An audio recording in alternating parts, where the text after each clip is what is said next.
A cheerful welcome and very good evening to one and all present for the program. I, Navyashri, PG Coordinator, Department of Commerce, St. Teresa's Degree College for Women, take the privilege of hosting today's session. PG Department of Commerce, in association with IQAC and Research Cell of the college, has organized 5 days national level workshop on hands-on SPSS. The main objective of the program is to provide the participants with the knowledge about the research methodology from the basic level to the advanced level, to guide them in the use of best statistical tool in research and to analyze data using the appropriate descriptive statistics. We have an eminent person, Dr. S. Gokula Krishnan sir, as the resource person for this workshop. We are honored to have you with us, sir. I wholeheartedly welcome you for this program, sir. It is important to seek the blessings of Lord Almighty before commencement of any program. So now I call Ms. Pavitra, student of final year BCom, to invoke the God's blessings. Over to you, Pavitra. ನೀನೇ ದೇವ ಬೆಳಕು ಬದುಕಿಗೆ ದೇವನಿ ಬೇಕು ನಮ್ಮಲ್ಲಿ ನೀರಲು ದೂರ ದೂರ ಇರುಳು ದಿಕ್ಕು ದಿಕ್ಕಿಗೂ ಮೂಲೆ ಮೂಲೆಗೂ ಹರಡುವ ಬೆಳಕು ಸಜ್ಜನರನ್ನು ದುರ್ಜನರನ್ನು ತಬ್ಬುವ ಬೆಳಕು ಹಬ್ಬಿ ತಬ್ಬಿ ನಾಳಿಗಳನ್ನು ಬೆಳಗುವ ಬೆಳಕು ನೀನೇ ದೇವ ಬೆಳಕು ಬೆಳಕು ಇರಲು ಹೊಳಪು ಬಿಡುಪು ಬೆಳಕು ನಗಲು ಸೊಬಗು ಬೆಳಗು ಸುಖವು ಶಾಂತಿಯು ಸಂಭ್ರಮ ಸಂತಸವು ಬೆಳಕು ಇರಲು ಹೊಳಪು ಬಿಡುಪು ಬೆಳಕು ನಗಲು ಸೊಬಗು ಬೆಳಗು ಸುಖವು ಶಾಂತಿಯು ಸಂಭ್ರಮ ಸಂತಸವು ರಕ್ಷಕ ನೀನು ಜೊತೆ ಜೊತೆ ಇರಲು ನಿರ್ಮಲ ನೀನು ಎಲ್ಲೆಲ್ಲೂ ಹರಡಲು ನಮ್ಮಲ್ಲಿರುವುದು ಅಭಯದ ನೆರಳು ನೀನೇ ದೇವ ಬೆಳಕು ಬದುಕಿಗೆ ದೇವನಿ ಬೇಕು ನಮ್ಮಲ್ಲಿ ನೀರಲು ದೂರ ದೂರ ಇರುಳು ದಿಕ್ಕು ದಿಕ್ಕಿಗೂ ಮೂಲೆ ಮೂಲೆಗೂ ಹರಡುವ ಬೆಳಕು ಸಜ್ಜನರನ್ನು ದುರ್ಜನರನ್ನು ತಬ್ಬುವ ಬೆಳಕು ಹಬ್ಬಿ ತಬ್ಬಿ ನಾಳೆಗಳನ್ನು ಬೆಳಗುವ ಬೆಳಕು ನೀನೇ ದೇವ ಬೆಳಕು. Thank you, Pavitra, for the mesmerizing invocation song. We all felt blessed indeed. Coming together is a beginning. Keeping together is progress. Working together is a success. Now, I call Padmavati from final year MCom to deliver the formal welcome address. Over to you, Padma. Thank you, ma'am. The capacity to learn is a gift. The ability to learn is a skill. The willingness to learn is a choice. Good evening to one and all. I am Padmavati T, pursuing final year MCom in St. Teresa's Degree College for Women. I am here to welcome you all to this program, that is 5 days national level virtual workshop on hands-on SPSS. It's a matter of great pleasure and honor for me to welcome our principal, Dr. Sister Prema, to this program in her absence. It's my pleasure to extend a cheerful welcome to our Vice Principal, Mrs. Mallika Ma'am, IQAC Director, who is an enthusiastic and energetic personality. A cordial welcome to you, ma'am. Thank you, Padmavati. Pleasure, ma'am. I extend my heartfelt welcome our today's resource person, Dr. S. Gokula Krishnan sir. Sir is an inspiring and motivating personality. Sir, we are waiting to hear a lot from you. Heartily welcome to you, sir. Thank you. Thank you, ma'am. My pleasure, sir. Now I would like to welcome our academic coordinator, Mr. Rajesh sir, to this program. A joyful welcome to you, sir. Thank you, Padmavati. My pleasure, sir. I am delighted enough to welcome our PG coordinator, Mrs. Navyashri ma'am, who took her core interest in conducting this program. A cheerful welcome to you, ma'am. Thank you, Padma. A pleasure, ma'am. I am very glad to welcome all the faculties and student coordinators of St. Teresa's Degree College for Women. A cordial welcome to you all. Last but not the least, I would like to welcome all the participants of various colleges across the nation who are eagerly waiting and highly interested to learn a lot from this program. A warm welcome to you all. Thank you, one and all. Thank you, Padma, for your delightful welcome address. Now let's have a quick view on the guidelines to the participants. Dear participants, kindly mute your audio and video throughout the workshop. Kindly refrain from introducing and greeting each other or with the speaker in the chat box. If you have any questions during the presentation, please type them into the chat box in your control panel with your name and the college. I'll bring them up at the end of the presentation and we will have a question and answer session too at the end. This program allows publicly visible chat, so keep your contributions helpful and considerate of the host and other participants. The participation e-certificates shall be issued only upon successful submission of the feedback form, which shall be posted on the last day of the workshop. The e-certificate will be issued to all the registered participants within 10 working days after the successful completion of the program. So I request all the participants to strictly adhere to all the guidelines and kindly cooperate to ensure a smooth flow of the program. As mentioned earlier, today we have an eminent speaker and esteemed subject expert, Dr. S. Gokulakrishnan Sir, as a resource person, who will be emphasizing on research methodology and SPSS. Sir has got numerous accomplishments in his feathers. Let us have a quick guest introduction. So now I call Ume Ayman from final year MCOM to introduce the resource person of the program. Over to you, Ayman. Thank you, ma'am. If you continue to think the way you have always thought, you will continue to get what you have always got. Good evening, everyone. I am Umme Ayman, pursuing final year MCOM in St. Teresa's Degree College for Women. I deem it a great honor to introduce today's resource person, Dr. S. Gokul Krishna Sir, Associate Professor and Research Supervisor. Sir has completed his master degree in PhD in Management at Karunaya University, Coimbatore, India, MBA in HR, Karunaya University, Coimbatore, India, PGD in HRM, Alagappa University, Karakundi, India, BSc in Hotel and Catering Management, Prayar University, Salem, India. Sir has teaching experience for more than 13 years. Sir has worked in many colleges. Presently, he is working in Global Academy of Technology, Bangalore. Sir has a membership in many educational board. Sir is a reviewer and he is also a conference committee member. Sir has worked on many journal publications. Sir has worked on many international and national conference. Sir has many more accomplishments. It's a pleasure to have you with us, sir. I request you to take over the session. Thank you, sir. Thank you, ma'am.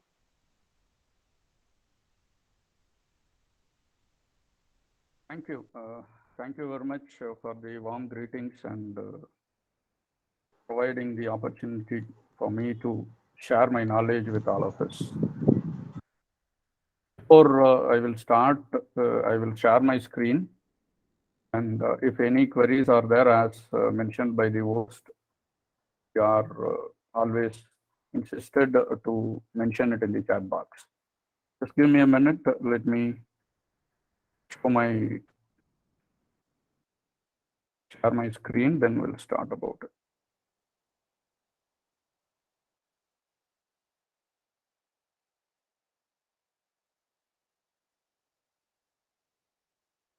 Someone quickly tell me from host side, is it visible Yes, to sir, all? the screen is visible and your voice is also audible, but try to be a little bit louder, sir.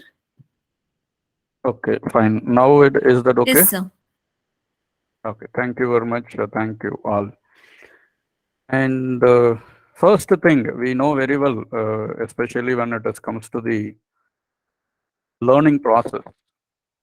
Everyone speaks about how to learn and how we have to have a progressive learning so that we can able to achieve the knowledge gaining with the practical applications.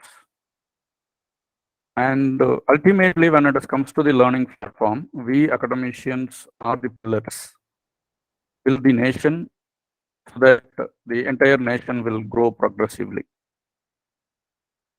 Most we know very well that when there is a concept called learning comes, simultaneously the teaching also will come.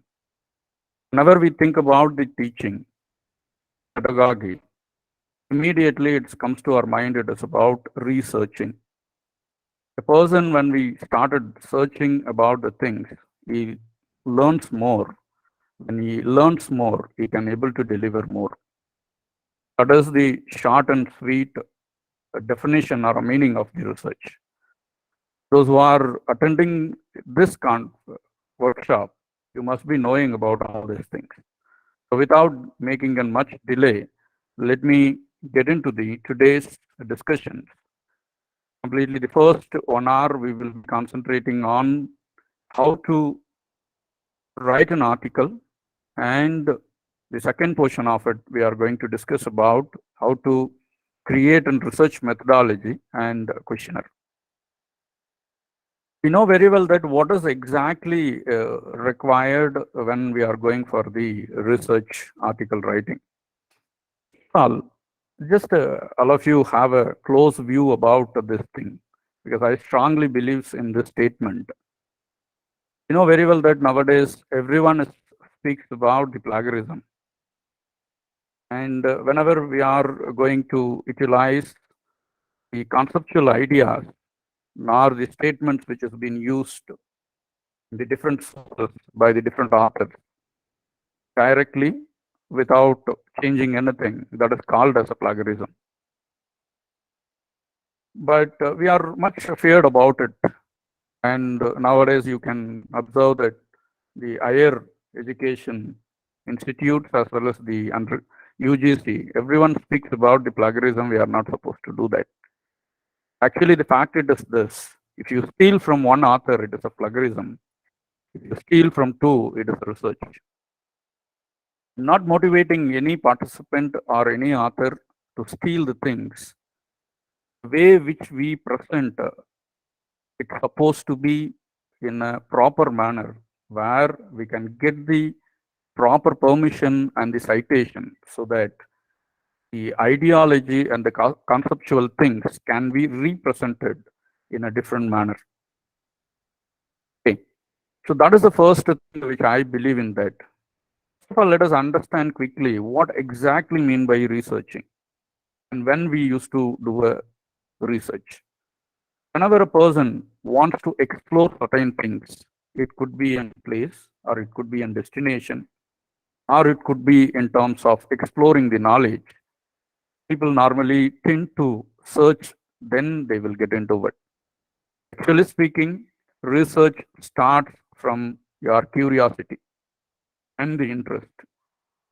Let us say if someone is good, feel comfort with the bicycling, and they wanted to know how to ride a cycle, what they used to do with it is they will search about the various steps or the pedagogy or the routes which can give them comfort while they are going to ride the bicycle. Similarly, when it comes to the academic research, we will start when we have some doubt, especially, not when we have a doubt about the particular concept, when we are not having a clarity. Let us take some example. A professor who wants to teach about the psychology, whereas he or she may not be able to understand the conceptual things clearly, then the curiosity makes him or her to search about the concept of psychology in terms of exploration. When you explore the new avenues, new concepts, then you will get a clarity. That clarity leads to the presenting the elements in a way where the learners will grasp it properly. So with this short introduction about the research, let me continue. What is expected out of an article or an research?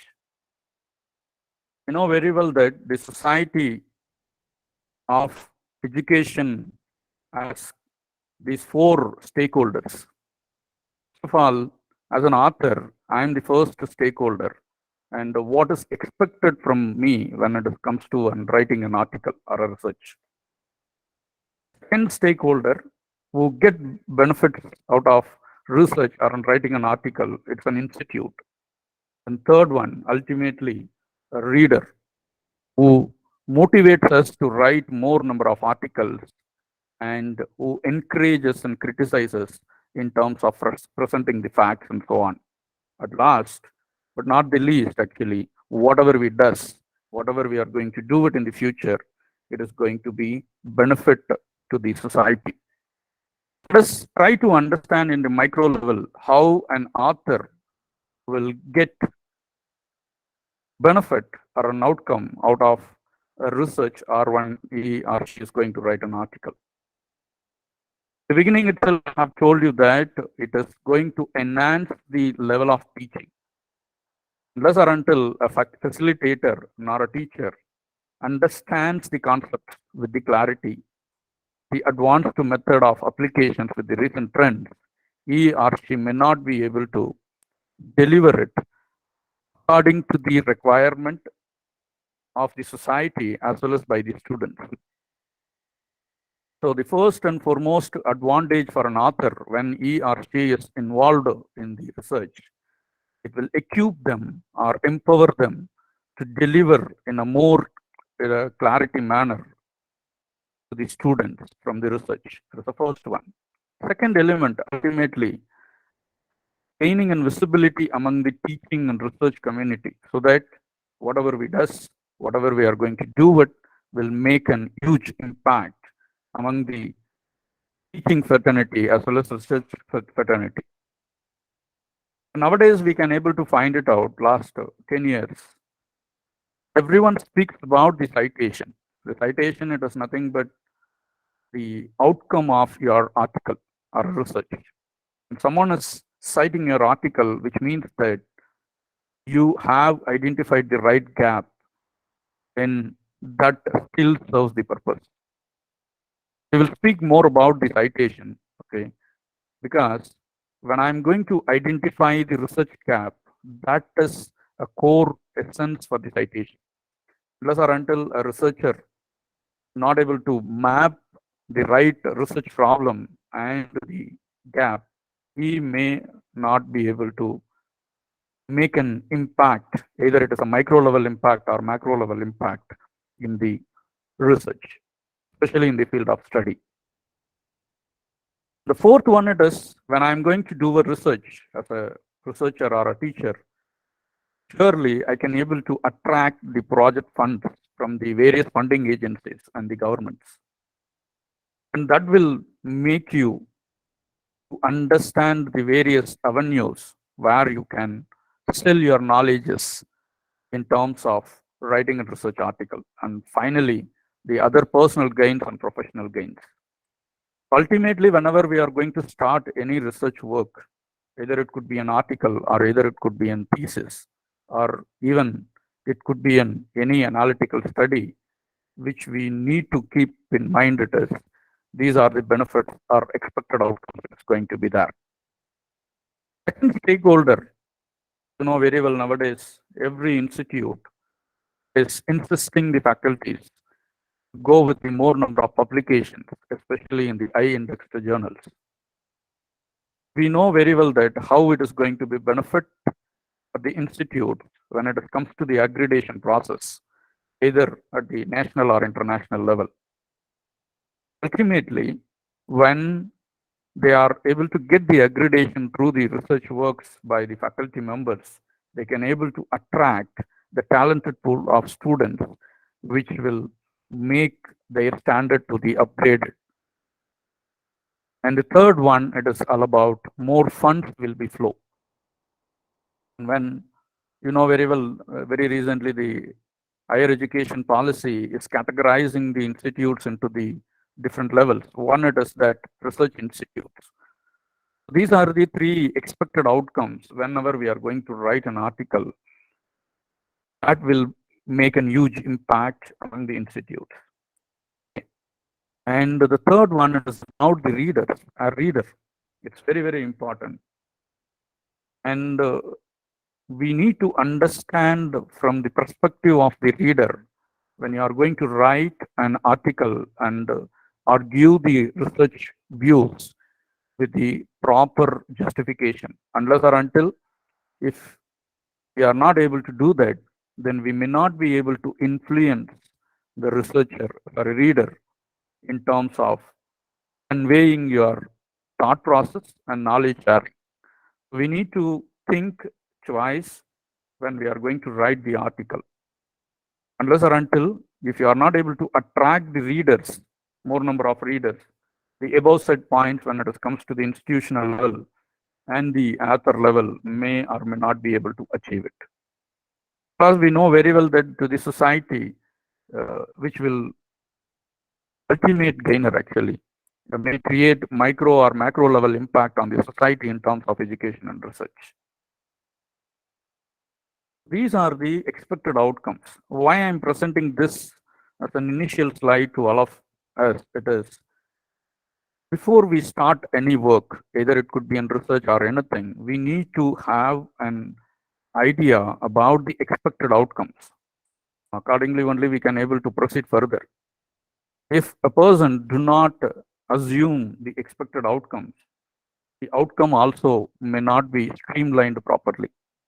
Hence, these four important stakeholders views we need to keep in mind, and accordingly we have to start our research either by doing or experimentation or exploring or by writing. I hope and I believe these four stakeholders view it is going to be useful whenever we are going to write an article. How do I start? That would be the question.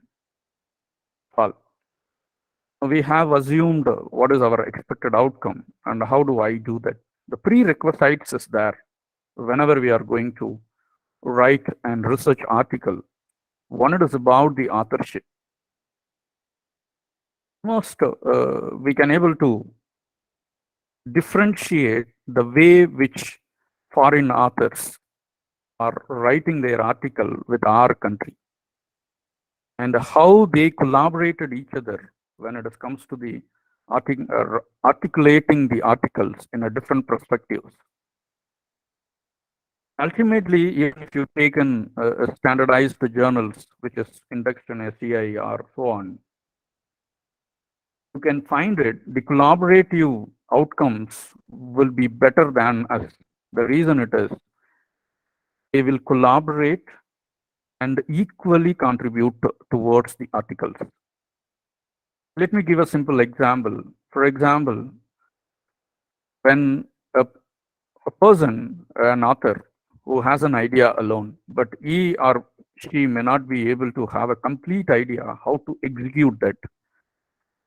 So what he or she can do with it is, they can check with the other people who are closely associated with them in terms of how they can help them out in terms of the research. Even better, we can say that, let me tell you that if I'm going to start working on the analytics paper, either it could be in business analytics or data analytics, whatever, let us assume that I have an research problem with me. I know that how I can conceive that research problem into an objective of the study, but whereas I may not be able to do it when it comes to the properly do it when it comes to the literature survey. Whereas what I can do with it is I can find a right person who can help me out in terms of literature survey, which is a core and essential part of any research article.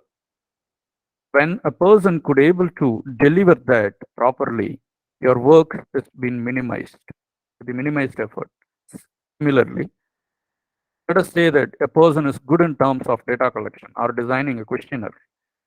We can collaborate with them and we can do it. After 3 people, one more person can join who can articulate well, especially the non-native language like English. We need to have a good and proper articulation. Otherwise, it would be rejected in the editorial board review itself. When I'm going to choose an authorship, I would suggest you that it is always better to go with minimum 2 or 3 who can progressively help your research and contribute so that you can able to publish more number of people. In foreign, this is what it is used to happen. Let us say that author A conceives the idea for the first paper, and when they are going to complete that articulation, they could able to come out with the limitations of the study. From that limitation, the second author will conceive the idea, and it will become a second paper. Similarly, third, fourth. So when you are going to take up a project, maybe an analytical study, as I told you, 4 papers minimum, we can brought it from a single research problem. Only thing it is the methodology and the mapping of the research gap, it is going to be useful. So think in this perspective, because selection of the authors, it is very, very important and crucial when it comes to the research article writing. I believe that you will agree on that, because we know very well as of now, majority of the Indian authors till 2018 are believes in energy, which means individual authorship only was there. Practically speaking, when we want to write a research article, it requires minimum of 180 productive hours. I'm speaking only about the articulation, the conceptual idea. And when you are able to identify the right authors, co-authors for your article, you can able to make a quality papers within the stipulated period. There we are lacking. So selection of the authors is the first prerequisite when we are going to start any research. And the second thing, it is a targeting research area.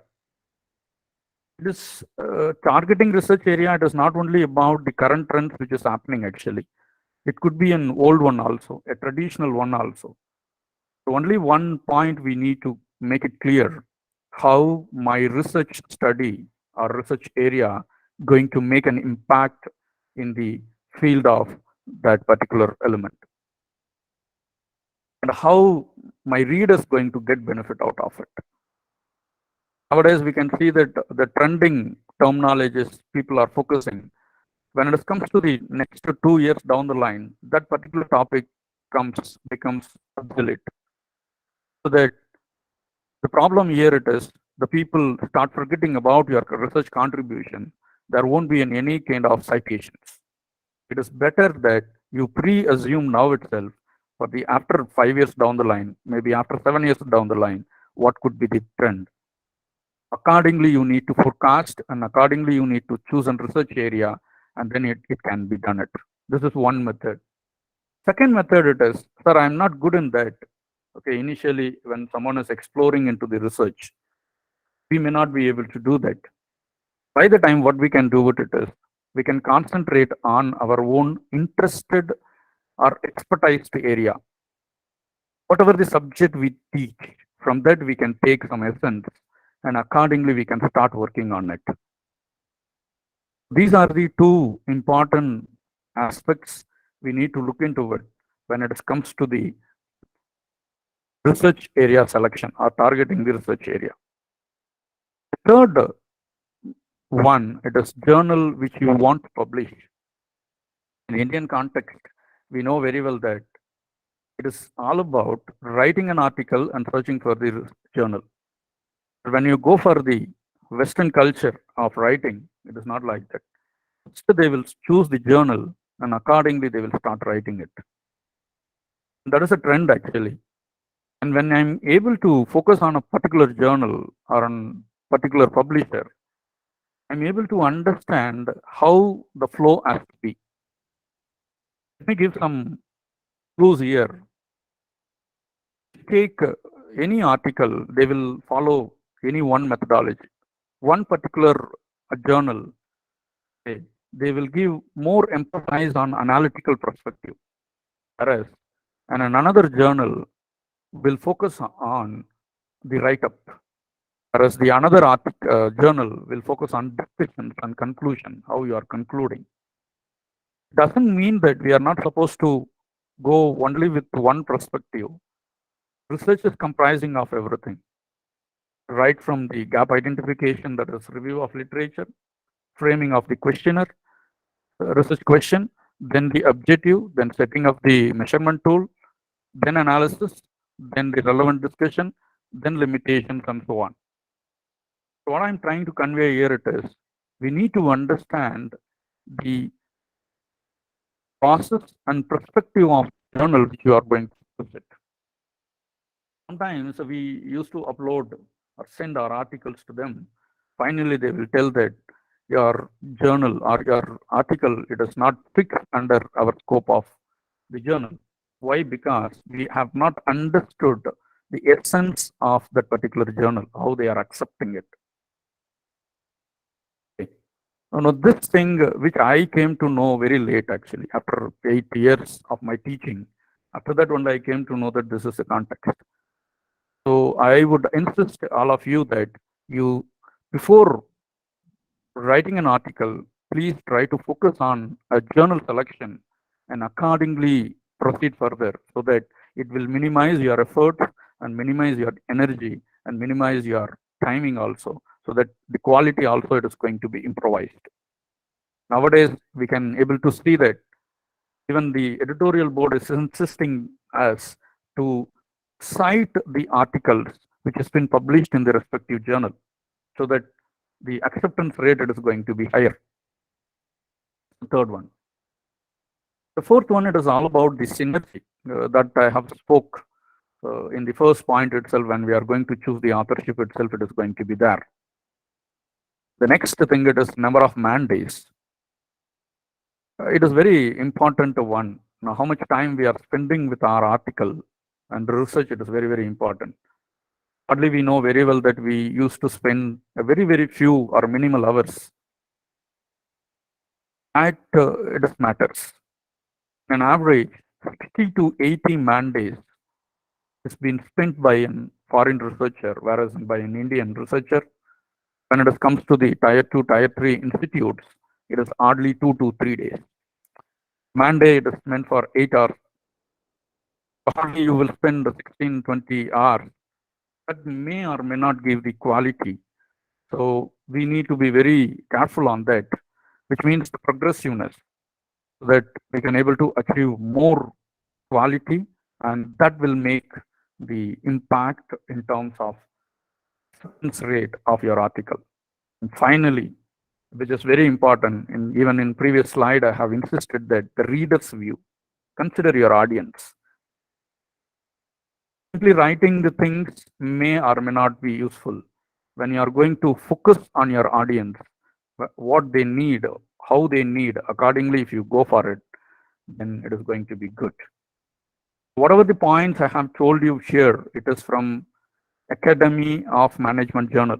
We know very well it is #1 journal for the management when it comes to the ABDC, Scopus, and so on. These are the 6 points I have insisting by the editorial team of them. I would insist all of you concentrate on this, prepare yourself before starting writing an article, so that you can able to achieve the higher level of acceptance rate as well as the citations. Okay. Next, these things I will move it very fastly, because we need to start with the demo session also. Now, how do I do that? The effective reading, it is a very important one. And nowadays, we know very well that we used to read for short-term purpose, actually. That should not be. There are 3 cases is there when it comes to literature survey or maybe an effective reading. Initially, we need to start with the phase one, that is surveying the article by utilizing the title and keywords of the article, abstract and conclusion. Why? Because from these three elements only, we can able to understand whether that article would be useful for your research or not. Instead of reading entire thing, even before downloading an article from the sources, I would insist that these three things, just check it out, whether this article it is going to be useful in your development of your article. Okay. Normally, no, when I want to cite, probably let us say that I'm citing an 75 research articles, research papers in my article, typically 3 times more than that I have to read, even more. No, I'm telling the minimum number. Then only you can able to identify the relevant article. And even what I used to insist to my scholars, it is create a table in an Excel so that whatever you are going to download, whatever you are going to read, you can mention it. This is the title, these are the keywords, this is what my abstract, that is, will tell you about overall perspective of the article and conclusion. But easily I can decide whether this article it is going to be useful or not, either in terms of literature survey, or either in terms of writing an introduction, nor in terms of justification, or nor in terms of discussion. It's very important one when we are going to start reading an article. Second phase, let us assume that yes, you found some relevance, you found that it is going to be useful. When it comes to your article development, you go to the next stage, that is phase 2, reading an article completely. First thing it is, we need to concentrate on tables and figures. It will give you a complete picture. You know very well that the visualized efforts gives more clarity than the text, the matrix and the figures.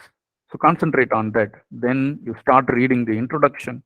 Then you start reading the results and discussions and methodology and implications. And then you do that, by default, you will understand the article completely. End of the phase 1 and phase 2, we can able to understand how the flow is been. And accordingly, we can come out with these 3. Research gap identification. The limitations of the study, it is one of the prime tool to proceed with the research gap. Let us say that I will take one HR topic from the employee satisfaction, something like that. An author has studied the employee satisfaction with few factors which is affecting. There is something like salary, compensation, work-life balance, something like that. Whereas that particular author or that article may not be able to cover one more such important factor which is contributing to the employee satisfaction. By default, they will mention that factor as a limitation of the study. I can choose that one as one of my factor so that the visibility and research gap, it is easily identified. So all the time, we can't cover entire variables or conceptual elements in a single article. So we need to be very, very careful, and we need to be very conscious when we are going to read the limitations of the study. Second such tool, when I want to identify the exact gap of the research study, it is scope for the future research. Even though the limitations was mentioned, sometimes we may not be able to proceed with the limitations. Maybe it is because of the feasibility and possibilities. When it comes to the scope for the future research, it is possible one, and you can tap into that particular area and go for it. At last, you can able to identify the research gap of the article. These are the 3 major phases you need to have, or you need to consciously consider that your research can be started. Believe that this one would be useful. Host and we have some interactions so that I would be able to understand whether they are able to grasp it or not. If any doubts is there, let them ask. Why? Because it would be in continuation after that. Sure, sir. Yes, because continuously teaching, people will get distracted, and if any queries is there, let them ask it now itself, and then I will proceed further on this, because it is a initial thing. Let them understand the basics. If anything is there, let them clarify it now here only for Yes, another dear 5-10 minutes. participants, if you have any queries, you can unmute yourself and ask, or you can post it in a chat box. I'll put forth in front of the resource person. Sir, I can see a question in a chat box here. Yes, ma'am. Why do we need to think about readers when I want to pursue my idea? Yes, of course. We have that tendency, okay, all of us, it is all about my idea, why we need to think. When a product is developed for any product, it is matters. We are not going to use it. However, we are going to gain knowledge in the product development. There is no doubt about it. By the end of the day, it goes to the end user or consumer only.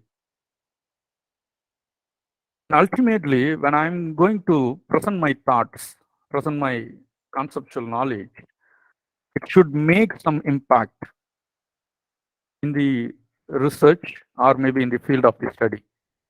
If that is the case, we need to convey our ideology in a way where readers can understand easily, at the same time they can apply. That is why we are insisting that. So I hope I have given some clarity on this. And this is very important. Maximum number of us, even initially when I started my PhD, the same question has arisen. No, I know something. Let me present my own facts. Actually speaking, research, it is not about writing alone. It is about making an impact. Whereas in the social studies, it will make a micro level as well as macro level impact. Okay. I believe I have answered to your question. Yes, sir. Thank you, sir. Okay. And Archana, ma'am, you have raised a hand. You can unmute yourself and ask your question, ma'am.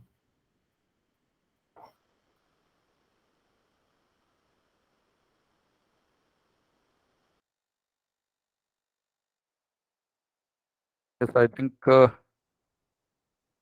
she may not be able to. Is there any other questions before we'll proceed? Or any queries? I believe all are attentive, because it is very important that when it comes to the virtual, it's not like that switching on it and then going and relaxing. Yes, sir. Hopefully everybody are active here. Yes, Archana ma'am wants to know more about review of literature. Yes, let me throw some light on that. Literature, it's a backup. And ultimately, the first step of research starts from there. Even let us assume that I do not have any idea what would be my research problem. Sometimes we may not be able to understand exactly, and we may not be able to identify it. So when in that state, the researcher may not be able to proceed further, or an author may not be able to proceed further. There are two types is there when it comes to the identification of a problem, research problem. One it is, which I come across personally, maybe a society's problem. Second one it is where you are going to find out the hidden aspects through the literature. For example, let us say that nowadays everyone speaks about the technology adoptions in teaching, as well as when it comes to the any other domain. Now technology becomes inevitable. When a person wants to pitch into it, identify what is the problems is there, what they can do with it is they can relate technology related articles. It could be from engineering field that can be brought into the social sciences, then it can go hard. So these things can be made it. Subsequently, how do we do it? Typically, what we used to do it is we will read the entire article, either in any sequence. And finally, we will write it for 5 lines or 10 lines, and then we will go for it. Okay, that is fine. I'm not denying that it is not a correct one or something like that. I totally agree that it is a good method. But when you are going to finalize your article, when you are going to check about the fitness of your article, the gap, this method, I believe, the matrix method, as I told you, the visualization has an huge impact. I told you, just to list it out.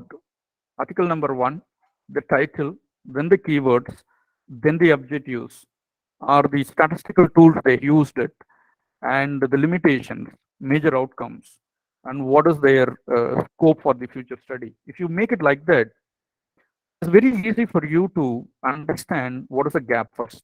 Second thing it is, even if you are not aware how to design your article or how to articulate your article, what you can do with it is you can adapt their model and you can you can implement it so that your work is easy.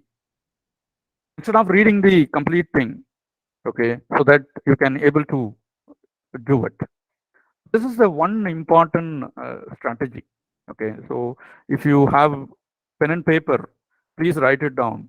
This is the matrix, which I believe strongly I recommend to my scholars also. So it is the serial number or something like article code I used to give, and then the title of the article, then the keywords, then the abstract, not fully, actually the methodology we used to go for it.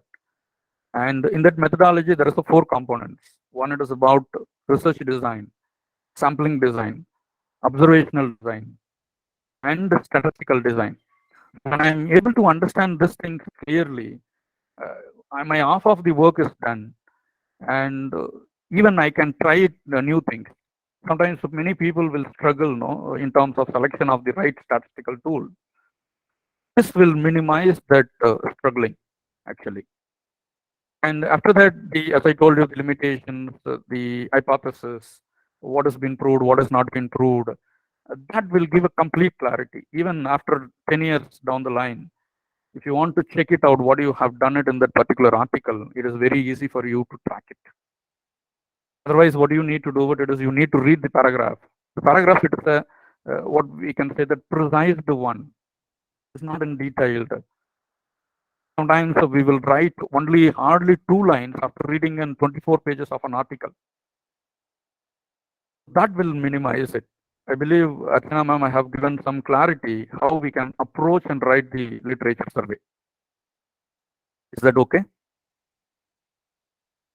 Yes, sir, that was very much clear. We have another question from Chandu Arya. Yes. How can I find the research gap while writing any article, sir? No, simple technique. As I told you in this slide, you can look into it. 3 things only. Keep it very simple, which would be useful. First, try to concentrate on their limitations of the study, which the author may not be able to do it with their study. I can take 1 or 2 limitations that I can put it as a one particular variable, so that itself it becomes a research gap. The second one is scope for the future research. We will mention this thing can be utilized or can be applied that you can attract more number of citations. At the same time, you can able to make a huge impact. These 2 things, shortcut, I would say that it's a shortcut so that I can easily understand the gap, and that I can specify it and I can correlate it with my research problem question. Okay. In a shorter version, I'm telling. I believe I have answered to your question.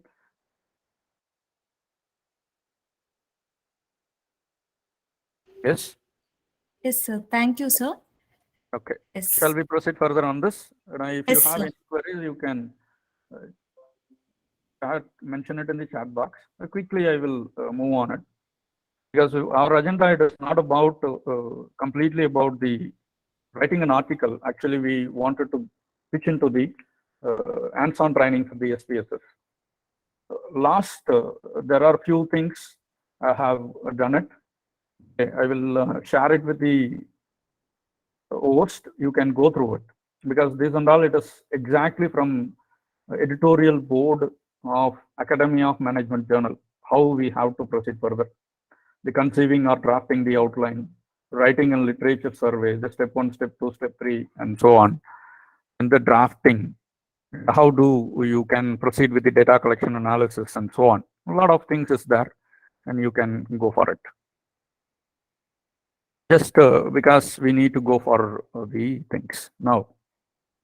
Before we'll get into the questionnaire designing, I would like to throw some lights on the designs of research. These 4 components or parts of the research design are very important when you are going to conceive an idea or write the article. Pillar, actually. Without this, either it could be an empirical study, nor analytical study, nor let us say that it is an exploratory research or experimental research, whatever the research type which you are going to choose it. If you are not going to explain it properly, or if you are not able to understand this, the article may not be able to serve the purpose. First and foremost thing in that particular component, it is sampling design. We know very well. It is all about sample. Even though the population and universe, you have a lot of things, but it is always better to choose the right sampling technique to choose your sample. Either it could be in probability sampling technique or non-probability sampling technique. When I'm able to design, when I'm able to define my sampling technique properly, I would say that nearly 75% of your research methodology is perfect. Majority of the time, most of the research articles in the social sciences, we could able to observe that they used to mention simple random sampling technique, convenient sampling technique, so on. Sampling technique, it is not only about that methodologies. It is actually supposed to synchronize with your research question and the objective of your study. Unless or until if you are not going to synchronize this, then the entire data analysis or the articulation may be wasted.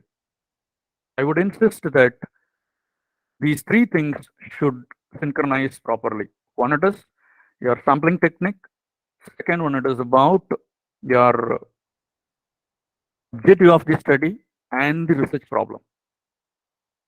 If these 3 things goes in a proper synchronized manner, then as I told you, 75% of your research methodology perfect, and it is an appropriate. And most important thing when it comes to the research design, it is observational design.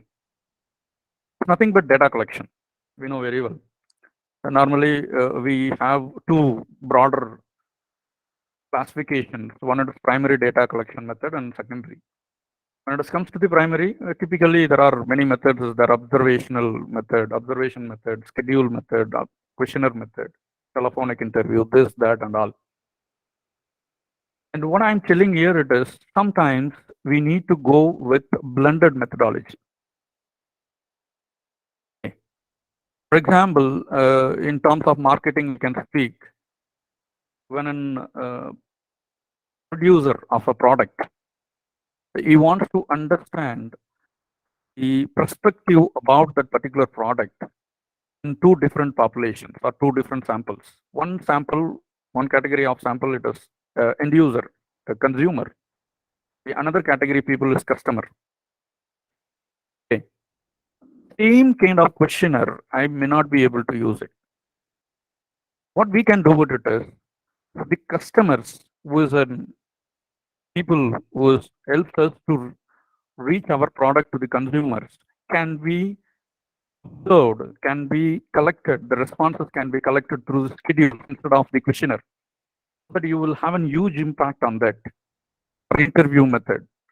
And as it goes to the consumer, you may not be able to force them to have a schedule with them and then go ahead. So by the time you can have a questionnaire method. So the blending of getting the data, it is good. Again, it is subject to the objective of your study. It doesn't mean that every time I have to go for it. Actually speaking, maximum number of us, when it comes to the social sciences, the field of general management, HR, and marketing, we normally goes with the primary data. When it comes to the finance or commerce, even in economics, we normally will go with the secondary data collection. So whatsoever it may be the method, we need to have a clarity whether my data collection method is serve the purpose to achieve my objective or not. That is the second one. Third thing only, it comes to the statistical design. Moreover, many people, many of us, we much bothered about the statistical techniques which is being used. Primarily speaking, two broader things we need to incorporate it, whichever the article, whenever we are going to write it in an empirical study or the analytical study. First, to try to describe the data which you have. That is the descriptive statistics. In general, we can speak measures of central tendency, measures of dispersion, proteases, skewness, and so on. And that will help us to understand about the characteristics of the data and how the data is distributed, whether it is normally distributed or not. If not, we can normalize the data. Second component of the statistical design speaks about the conclusive oriented, which means we can take a conclusion through the inferential statistics. Where I can study three different elements, broadly speaking. One it is, I can compare the analysis, compare means. There is ANOVA. Analysis of variance can be taken, the differences. Second thing it is, I can able to study the relationships. It's a causation effect, correlational effect, regression, and so on. It can be utilized. And the third one, it is all about testing of hypothesis. So when I'm going to think about the statistical design, by default, the descriptive statistics will come. The second one, it is all about either you want to study the hypothesis testing, nor you want to study the differences or association and so on. That clarity you need to have. When you are able to have a clarity about these three things, then the operational design, that is execution of the article, it becomes more easier and very effective one. Once again, I'm repeating, prioritize your components of the research like this. It starts from sampling design, second one observational design, and third one is statistical design. And finally, the operational design will follow. Ultimately, these three things will help us to perfectly present our research methodology. When I'm able to present it in appropriateness, almost 80% of the rate of acceptance would happen to your article. Either it could be an analytical paper or any kind of paper. I would insist all of you to please make a note of it, and accordingly you can proceed further. Let's go for the questionnaire. How do I create a questionnaire? A lot of things is there when it comes to the elements, and many methods you must have come across. Okay. Now there are few. Okay, this particular slides are from research methodology by Deepak Chawla, because it is a quite good book where you will have a lot of applications in terms of Excel as well as SPSS. I personally suggest if you could able to have a personal copy of it, it's going to be useful. There are many methods there when I'm going to create a questionnaire. Okay. Typically speaking, let me go with this element so that you can understand. This is the complete process of designing a questionnaire. Possible, you can take a snap of it that will help you out when you are going to create a questionnaire as well as questions. A lot of things it is there when I'm going to frame a questionnaire or a question. Why? Because it serves as a central pillar of the research, especially for the primary data collection. First point we need to remember it is about the converting the research objective into the information needed.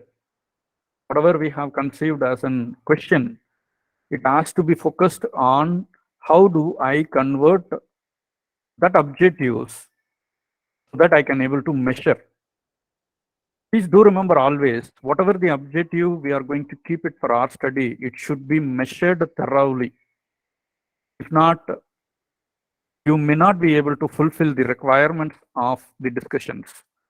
It is always better whenever you are going to fix the research objective, you need to remember that it should be completely measured. Either it could be in the descriptive statistics, nor in the inferential statistics method. That's the first thing. Second one, the method of administering the questionnaire. What type of questions has to be kept it in the beginning? What type of questions has to be kept it in the ending? And in between, the shuffling of the question, reverse scaling, normal scaling method, and which type of method you are going to follow it. All the things you need to have conscious elements so that you can able to understand. Followed by the content of the questions, motivating the respondents to answer, determining the types of questions, question design criteria, determine the questionnaire structure, physical presentation of the questionnaire, pilot testing, and administering the question. Pilot testing, it is very important even when it comes to the article writing. Let us say that you have kept somewhere around 300 as a target of a sample size. I would suggest you that you can go with the 30 initially. Then you will understand the pulse of the respondents. Accordingly, you can reframe your questionnaire and then you can go ahead. So this points typically you can follow it so that it is going to be useful when you are going to construct the valid questionnaire. There are a few points how to do that. I have given a matrix. Let us take only one of it, then you can able to understand. The research question here it is, what is the nature of the plastic bag usage amongst the people in the NCR, National Capital Region? This is what your research question, let us assume. So what would be the research objectives? First of all, you need to identify the different uses of the plastic bags. And the thing it is, you need to find out the various methods of disposal of the plastic bags. So this becomes the second research objective. Third one, to find out who uses the plastic bag. And finally, only we need to check with how we can consciousness that the people have about the environment. So only one research question you can see, but when it has been converted into an objective, it is almost 4. Typical example. That's why in majority of the article, you can find it only 1 or 2 research questions would be there. But when it comes to the objectives, there would be in 3 to 4 or 4 to 5. Accordingly, you can go for it. And when I'm going to decide about the objectives, research objectives, I'm determining my variables. It is not that it is a separate process. Typically, when we are going to finalize the objectives itself, we need to have in proper variables. So here, the one variable, such variable, it is usage behavior. The second variable can be demographic details of the respondents or people, those who are living in NCR. But what is required for us? Usage of plastic bags, disposal of plastic bags. This can be, we can brought it from the government's websites or anything. Maybe in any statistical platforms could give the complete details about it. Environmental ministry can give, and the population to be set, consumers and retailers, because majority of the time the plastic bags would be used by these people only.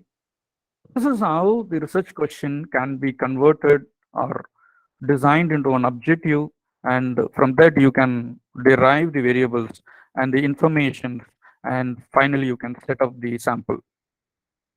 I believe that this could be useful when you are going to be conceiving your own research question, and accordingly you can derive the objective variables, information, and population. Okay. So similarly, we can have another 3 to 4 things, and so on. It is going to be there. I believe that it has some clarity. If you have any queries, you can raise up now so that I will clarify it, because the next page we are going to discuss about how do I use or which type of data collection method I can adapt. Is there any query before we'll proceed further?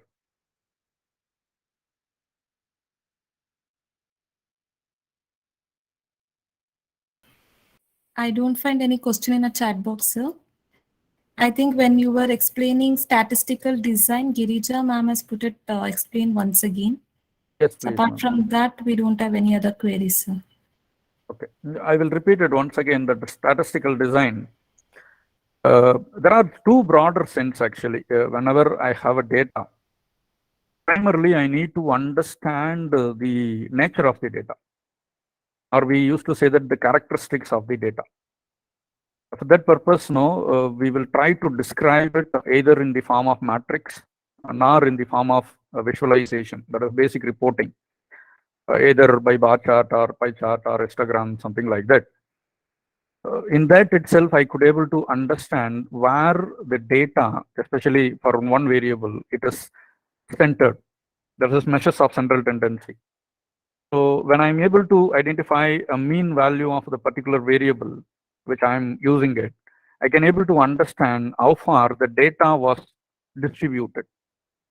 From that itself, I can identify what are the outer layers are there, what is the abnormal responses are there, which will create some problems when I'm going to design a model. Primarily, whatever the analysis we are going to do it, we need to be very strong in terms of the descriptive statistics.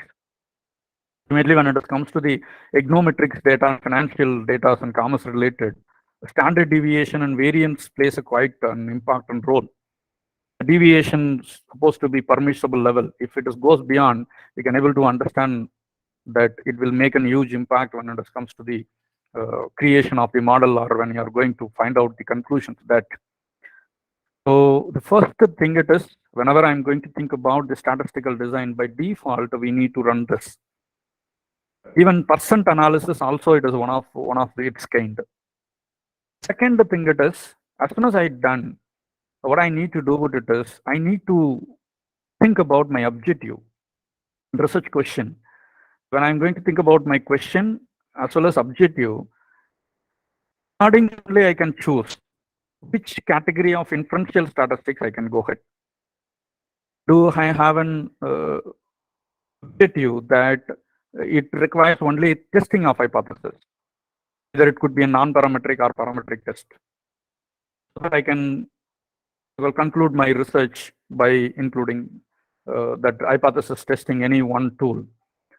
And one more thing we need to keep in mind always, whenever I'm going to choose any test or any tool, the basic assumptions should meet. Not simply that one author has used chi-square analysis or ANOVA, or maybe let us say that crosstabs. We are not supposed to adapt the same thing unless or until it is fulfill the requirements of your objectives, measurement.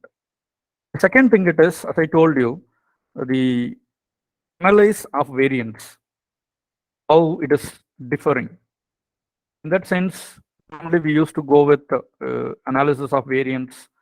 Then we will go with MANOVA, two-way ANOVA, one-way ANOVA, MANCOVA, and so on, discriminant analysis, cluster-based analysis, and so on. It is going to be there. Class, when I'm going to think about the association or correlation, association and relationship, we will go with correlation, regression. In regression itself, there are many methods is there. And accordingly, we have to decide. And do remember always one thing, it is all about your research question. It is all about your research objective. Accordingly, only we need to proceed further. It's not like that, as I told you, someone has used chi-square. Chi-square has been used in a different methods actually. When I want to test the goodness of fitness data or a test, I can go with the chi-square.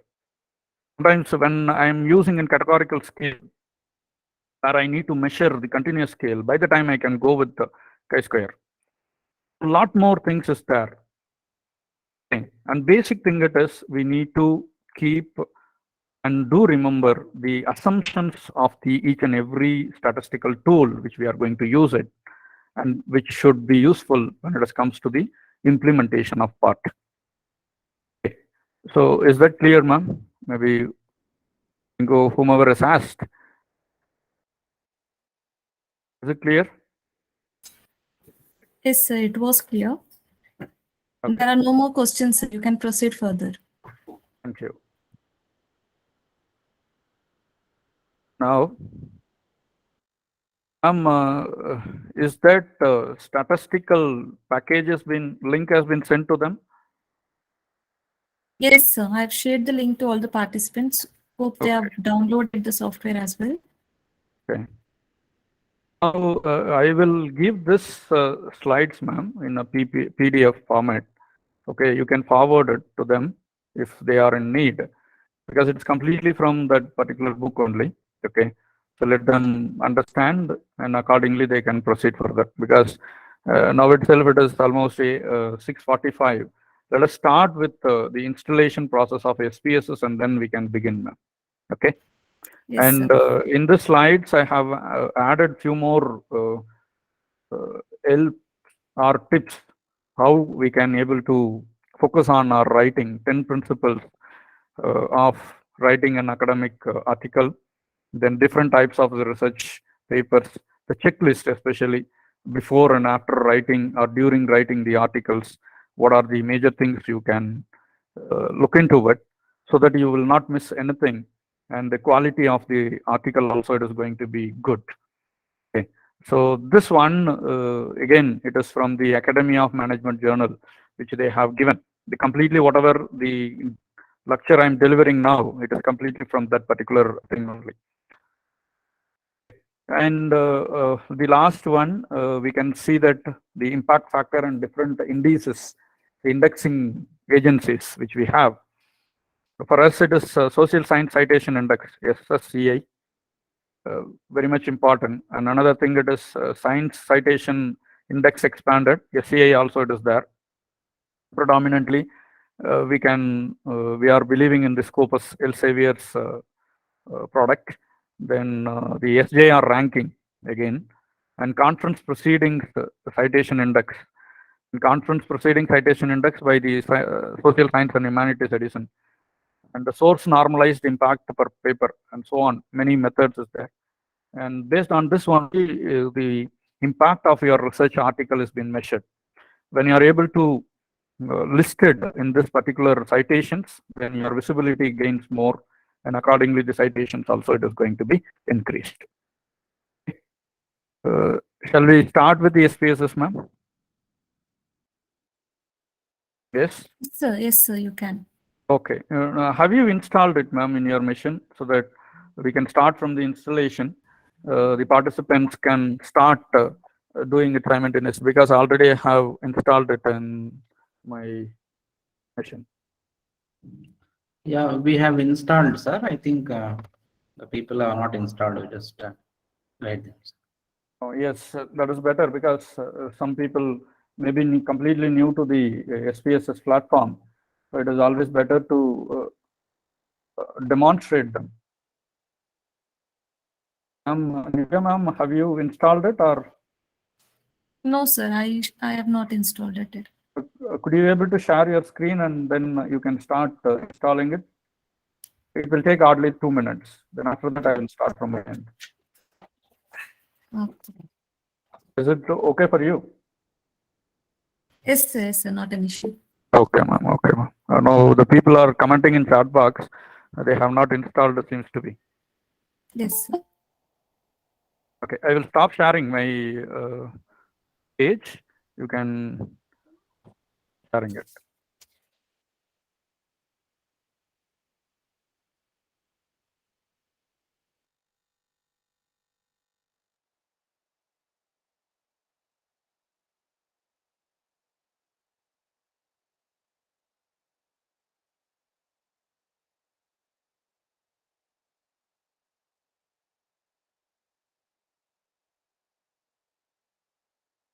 Participants are requested to install it. The link has been already shared in WhatsApp group, if I believe. Bhavya ma'am can share it, otherwise the host, any one of the hosts can share that link. No, it is already available in the WhatsApp group, sir. The people are not seeing it, just to see once again, sir. Maybe they may not be able to. Yes, ma'am has Posted shared in the it, chat box, posted sir. in the chat box. Okay, that's fine. Yes, ma'am, you can start doing it so that simultaneously others also can do it from their end.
Ma'am, just a minute.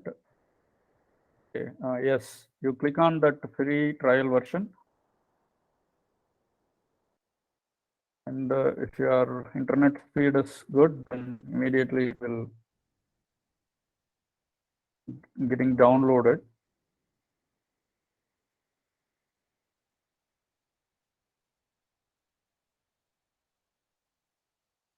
You can give your own mail ID, which has not been used so far.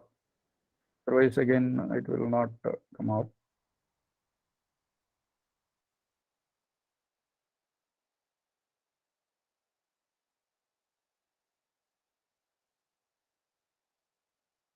Yes, you can give as a student, ma'am. That's better.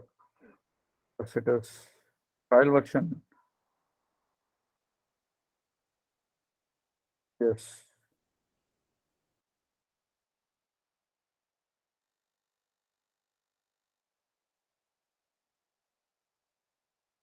The verification code has been sent to your mail.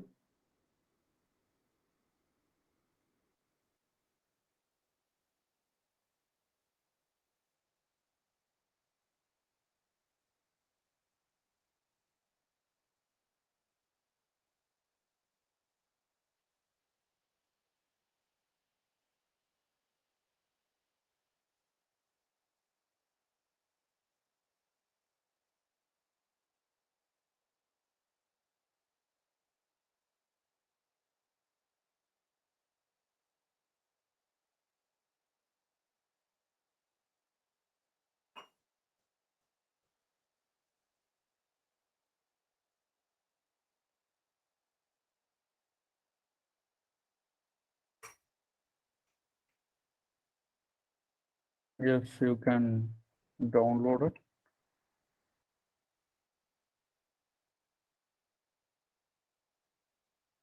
Download, ma'am. Yes.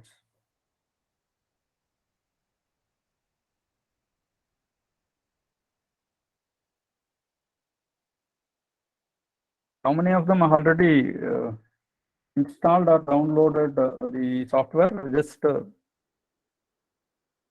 mention it in the chat box.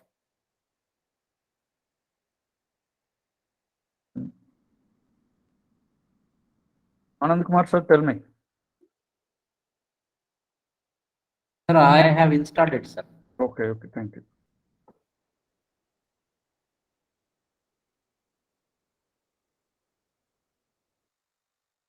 The reason why we have not installed previously it is so that everyone will be able to understand. Okay. Another 3-4 minutes it's showing.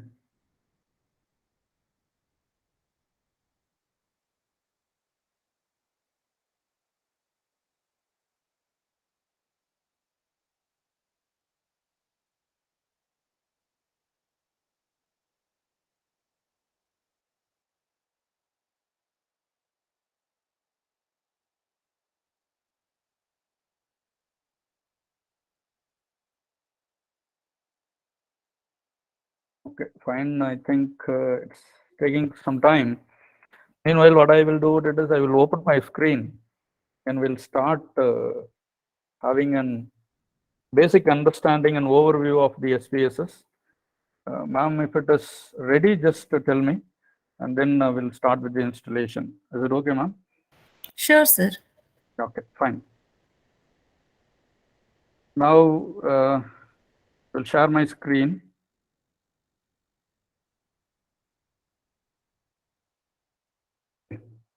As soon as we have installed it, it is in the all programs. As usual, it's going to be IBM SPSS thing. There are two things is there. One it is license wizard and the IBM SPSS stats 20. Now, which I have 20th version, but now the free trial and free versions are available till 26th version also, whichever. But fundamentally, this is almost small updations and upgradations are there. However, the platform remains same. The dashboard method it is going to be remain same. When I'm going to open my SPSS, okay, it is similar to the Excel dashboard only. Okay, Excel platform. I would insist all of you to click on the file option. Let us explore what is there in this SPSS software and how we can proceed further on this particular thing. Normally, the SPSS window, okay, has 4 different types of documents. One, it is about data, which deals with the data, okay, especially the data window, which has been already by default it is open. We have a data view as well as variable view. This is a data document, okay, data window. The second one, it is about the syntax, which is completely speaks about the coding. Initially, when SPSS was programmed till 8th version, okay, 8th or 9th version, SPSS was run as a programming language only. After that only, they have brought the concept called dashboard method, which we are seeing, just going and clicking and then coming back. Fundamentally, it goes with the syntax editor only. I will show you when we are going to get into demonstration. Second one. The third window or a document when it comes to the SPSS, it is output. This is where we used to get the results and whatever we are going to do it, all the log and the steps and everything, it is going to be replicated. From here only, we will export the results to the other documents like Excel, even for Word and everything, it is going to be happen. The last one, it is about script, okay, something like the Word document, okay, text.txt document, where you can script it and keep it and you can use it later on. And these are the 4 important documents and windows are available when it comes to the SPSS. Okay. And when you want to understand any software, first thing it is, we need to have a complete knowledge about the menu bar. Okay. Here we can find it. The file option is there, then edit, view, data menu bar, then transform, analyze, direct marketing, then graphics, utilities, add-ons, window, and help menu. And one important thing it is, whenever you are going to be in beginner for any software, not only for SPSS, even R programming or Python or anything, just rely on help menu. Because majority of the time, the software developers, they will keep all the things, all the possible options and all the queries in the help menu bar. When you click on this topics, tutorials, case studies, and statistics, you would be able to have a more clarity about how and when and what kind of methodology has been followed. If you want to execute any statistical tool or test. So it is always better that you start learning when you are not having an instructor-led learning. You can start with the help menu. A lot of advantages is there in this. Okay, sometimes when you are going to listen to someone, you may forget. Okay, so by the time this channel, it is going to be useful. There are a lot of things is there. And another thing it is, we need to think about the add-ons. What are the other packages also it is there. Recently, they have come out with this many packages and applications. On demand only it is going to be available. And it is a highly paid applications. IBM SPSS Statistics Server, then IBM SPSS Modeler, then IBM SPSS for text analytics for surveys, IBM SPSS data collection, then IBM SPSS collaboration and deployment services, IBM SPSS for AMOS, for predictive models and behavioral capital power and so on. There are many other services there, consulting training, and even you can go for the extension services and statistical guides and so on. It is there. I would insist always when you are stuck up somewhere, instead of searching in Google, you can directly go to this help menu bar and then search the relevant aspects, and then you will come to know that. Okay, that's the first thing. Second thing it is, I will tell you which are the major menu bars would be useful for our workshop throughout this 5 days.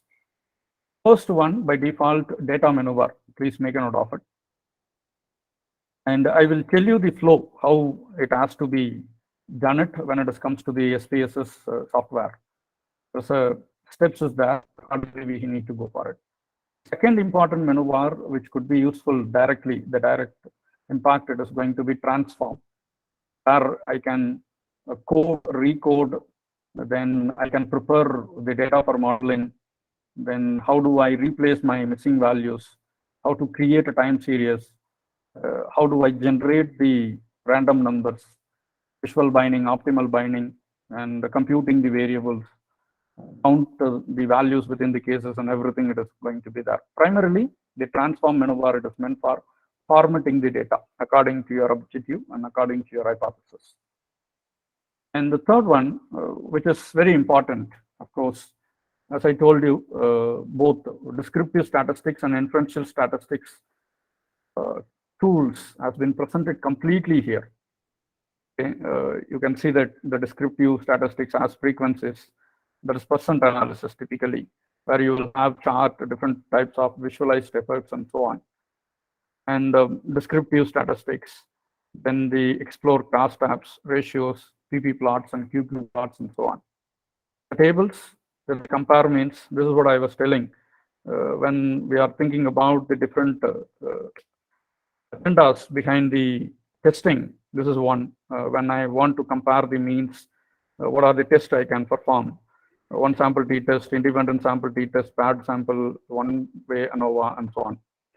This is completely GLM focusing on creating a model and testing those models, univariate, bivariate, multivariate, and variance components and everything can be done it. Just I'm exploring, when it comes to the practical sessions, I will share the data sets with you before coming to the next session so that you can also simultaneously practice it from your end.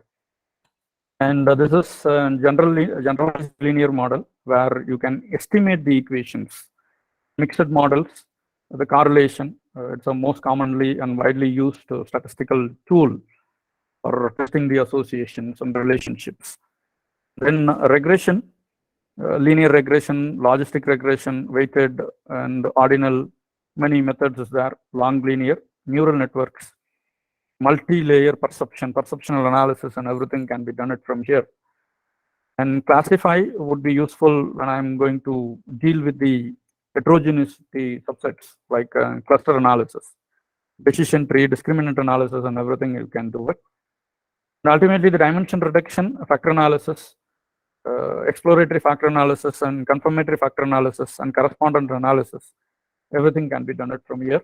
When I want to validate my scale, reliability and multidimensional scaling, those things can be utilized from here. As I told you already, when we want to have hypothesis testing, especially when it comes to the non-parametric test, this particular drop-down menu will help us in the one sample test, independent sample test, related test, chi-square, binomial, and so on, it is going to be there. When I want to forecast also, it is going to be there. Survival, multiple responses, and so on. So all of you, before coming to the next session, okay, however, I will pitch into each and everything. Now only I will show you the demonstration. Before coming to the next session, please have some knowledge about these three menu bars, especially the data menu bar, which speaks about the how I am entering the data, how I am validating the data, how I am setting the measurement level, and what kind of data properties and everything it is there. The next thing it is about the transforming, the formatting of the data. Then it speaks about the analyze. The rest of the things it is known to all of us. The graphs, visualized efforts, it's common. We need not to much focus on this, but however, it is going to be useful when you are going to present it to your stakeholders. In add-ons, as I told you already, these are the few, the glimpse of the SPSS. Okay, Nivya ma'am, is that ready? Your installation is downloaded.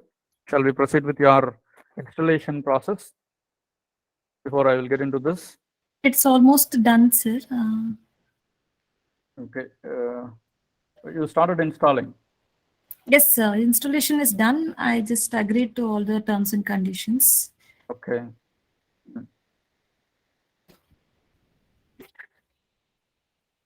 Right now it is like this, share a screen.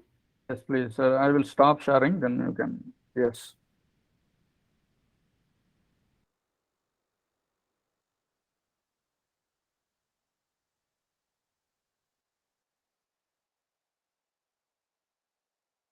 You can share your screen, ma'am.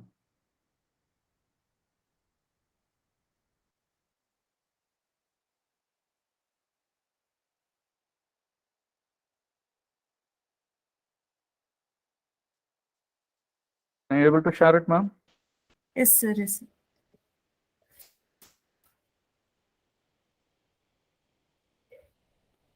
It is asking for login to IBM IB. Oh. It would be available in your account, that email. I'll check it, sir. Okay, what about the rest of them? Can you be able to install it, or shall I proceed with the demonstration of each and every element or options which is available in the SPSS? Yes, sir. Okay, what about others? Can we proceed?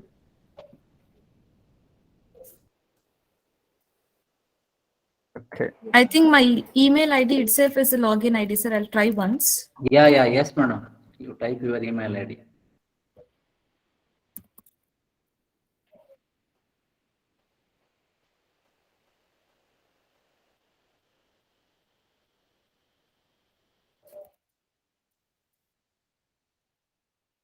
Okay, Premlata ma'am, you are installed it.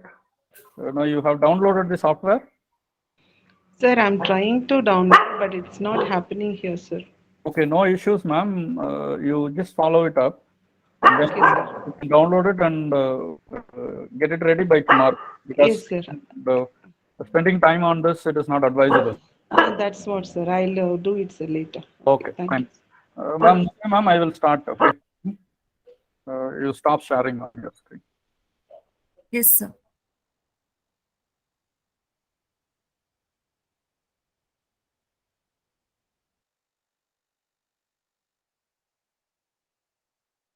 Now, we'll start.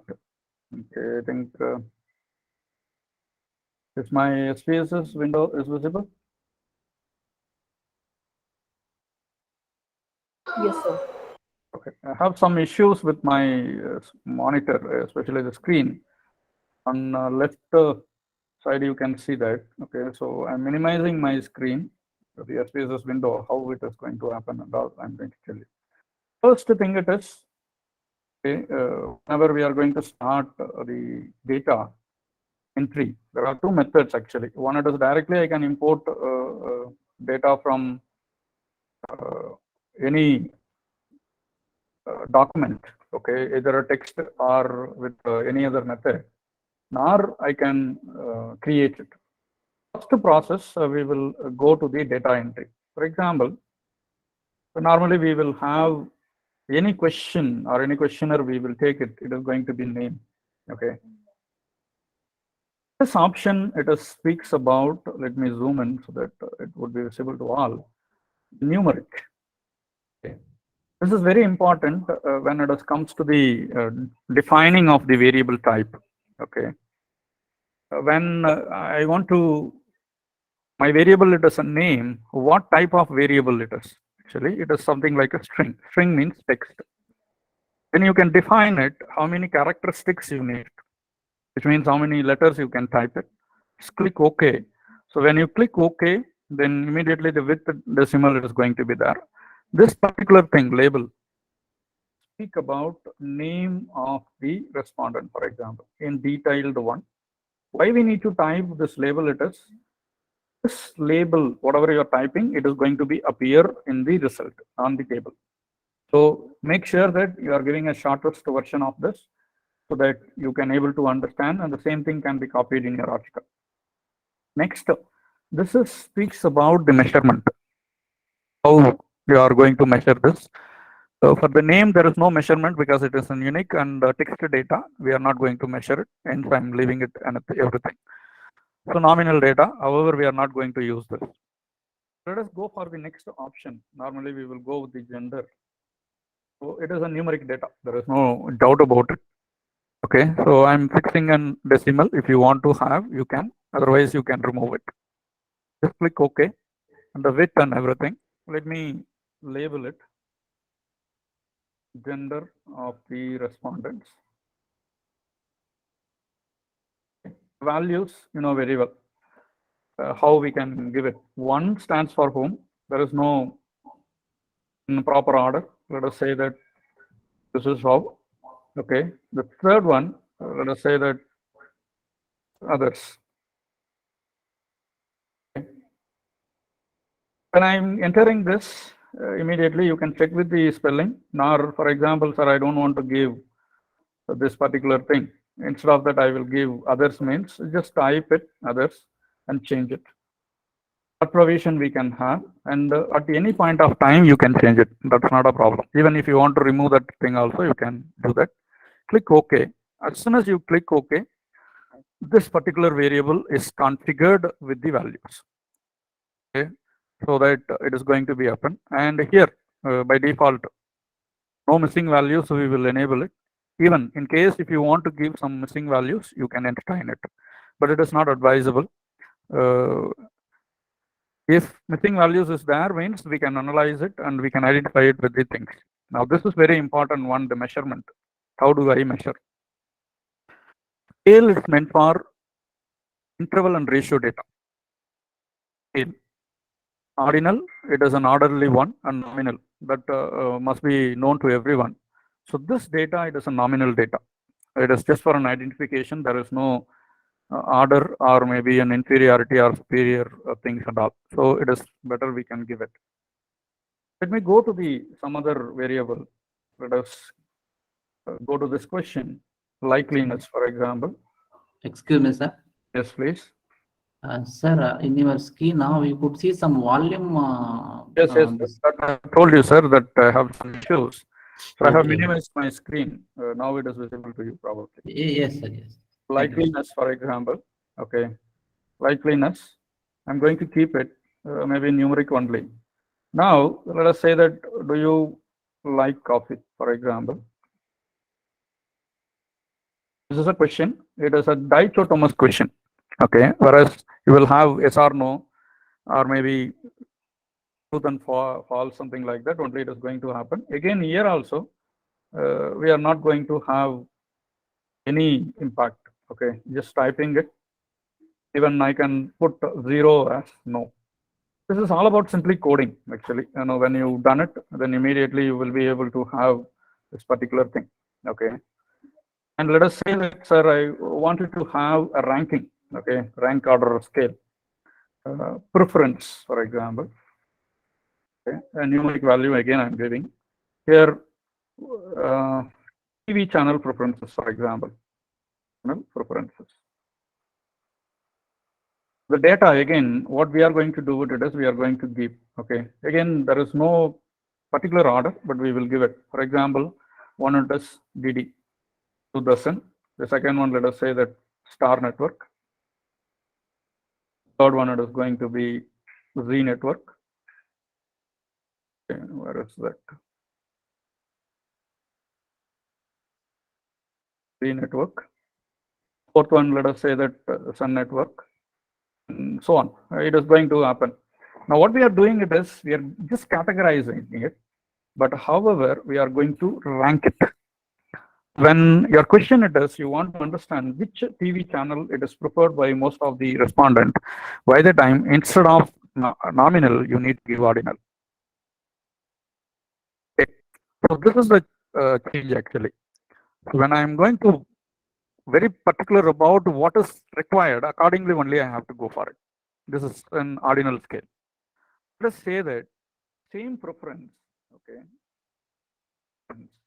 I am going to measure it as an interval or ratio. By the time, what I will do with it is, I will mention channel, okay, one channel probably, DD, preference towards DD. Towards DD. Okay. So, as usual, the Likert scale it is going to be placed. Okay. There is no negative concept here. Reverse scaling also you can give it if your objective is required. Otherwise, don't give it. So one, as usual, we can say that least preference or otherwise strongly disagree. Okay.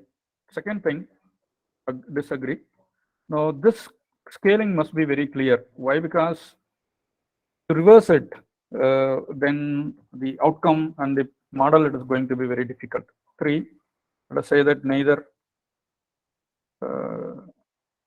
disagree or agree. Before you can go for 7-point scale, 11-point scale also, but I'm using typical one, that is 3-point scale. Okay. The fifth one, strongly agree. Okay. So just add that. Click. Now what you need to do with it is here you can click on scale, because this is going to be measured either in an interval scale or ratio scale. This clarity you should have. Someone is telling, sir, how do I understand the currency changes? Okay. The currency, for example. Here we have, just a minute, see. There is no special characters are allowed under the name. Here I can go with dollar or customized currency. Even date also you can make use of it. Okay. So when I'm going to use some financial data, by default, I will use custom currency, nor dollar. Even date, I will use it. So a lot of things is going to be there. Now I'm going to use only dollar. In this, which method you want to have, just click OK. And accordingly, the values and everything. Here, we won't give any values because when it comes to the currency, there is no grouping at all. And when I'm going to use scientific notation, for example, SCI, even I can go with this. Okay, that is a bigger advantage when it comes to the SPSS. Similarly, you will create all the variables first. As soon as you've done, you save it. Okay, let me save this. Maybe in my desktop, that would be better. It is about June 27, so that I will remember. Save. And you can save it in any format, but it is always better .sav file. Okay, save, and immediately it gets saved. Once it is done, you can go to here in the data view and start entering the name. For example, someone name, you just give it. And this is completely meant for one respondent. Okay. Please try to remember columns are meant for variables and rows are meant for responses. Let us say that this is this thing, so male, and likeliness we may not prefer, and preference, whatever we told, okay, something like this. Accordingly, the questionnaire we need to type. Okay. The scientific notation, let us say that 0.5, something like that. Immediately, the scientific notation has come. This is a typical method of entering the data. Let us assume if you have 100 plus responses, one by one you will type it and then save, and then further you can proceed. Okay. Is it clear to all of you, the data entry? It's clear, then I will demonstrate the importing of the data from the different documents. Clear, sir. Okay. Any queries from anyone in this? I think it is basic. We need not worry about it. Just to have a try, then you can able to understand. Okay. And you can enter and save it so that it is ready. Now, let us assume that I wanted to have data, okay, which is already, I'm having it with me. Now, how do I do that? Okay. First, we will learn how to import, then how to export also, I will tell you. Go to the new or open, okay. Whenever you are going to use it, the open, which is existing available, just click on data. Whichever I have created, it is available. Let us have my data set here. If I have the data set in SPSS document, it is okay. It is visible, but it is not going to be there. I would suggest always go to the all files. I have many data sets which I have here. Okay. This is typically laboratory data sets which I have used very recently for examination. And one important thing which you need to remember, you need to know which sheet of the spreadsheet, either .csv file or text file, .txt file or PDF, or any image or Excel, you need to know which sheet it contains. Okay. So let us use this data set, data reporting, and click open.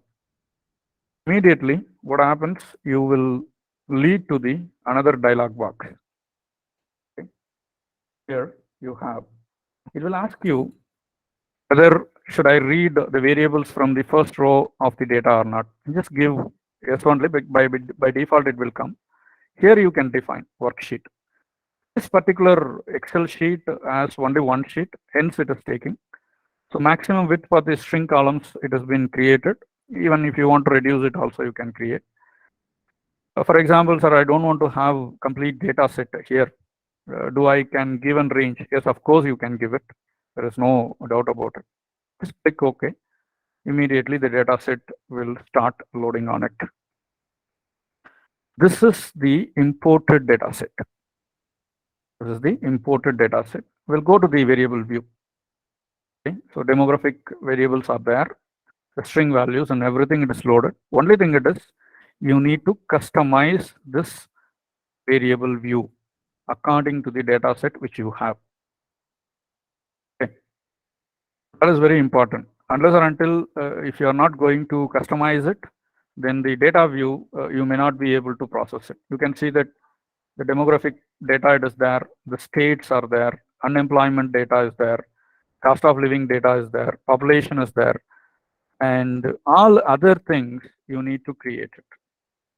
Okay. So this is how we will import the data from any other source. Okay, this is how we used to import the data. I hope it is clear. Accordingly, you can save all the data in the new name and so on. You can able to go for it. Another method also is there. I can open a database through the query, which has been already used in my SPSS. That also it is possible. Even if I want to read the text data also, there is a possibility. Okay. And typically, file menu bar similar to the MS Office, you have save, renaming, then print preview, print, and everything it is going to be there. Recently used files, recently used data. and all other it is going to be there. And where I can save the file repository and connect, store from SPSS, add file and retrieve the to the SPSS statistics and all the things, it is going to be available. And when I have done it, let us assume that I have done completely about the importing of a data set. If I want to export the data set also, it is possible. Okay. It will prescribe actually by default. The machine itself will tell in which data source you want to export your data. In case if it is not there, now we can find it that it is available only in Excel format. You can ODBC data source, it is showing only two categories, MS Access data sets and Excel. Even if I want to have some other data set also, you can click on add button immediately. You can add that type and then you can import or export the data. That much provision is there. Now I want to export this data set to the Excel. Just click next. Just wait, and you can create a data set where you want to browse it.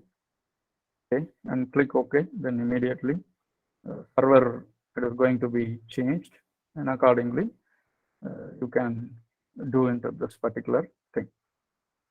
The thing it is, you need to have a complete clarity what you are doing, and accordingly you can export and you can finish it off. These are the basics of data import and export. Okay, once again I'm repeating, the file menu, it is completely, it is for creating and data entry and formatting the variables in the initial level, especially when we are going to do it from central editing method. Okay, and then you can export the data set and other similar typical options which is available in the MS Excel or MS Office. The same thing, it is going to be available in this particular part. Okay, and the next thing, it is edit menu bar. You can insert variable cases, cut, copy, undo, and everything, it is going to be there. You want to go to a particular case or particular variable, you can click on that, and accordingly it is going to be available.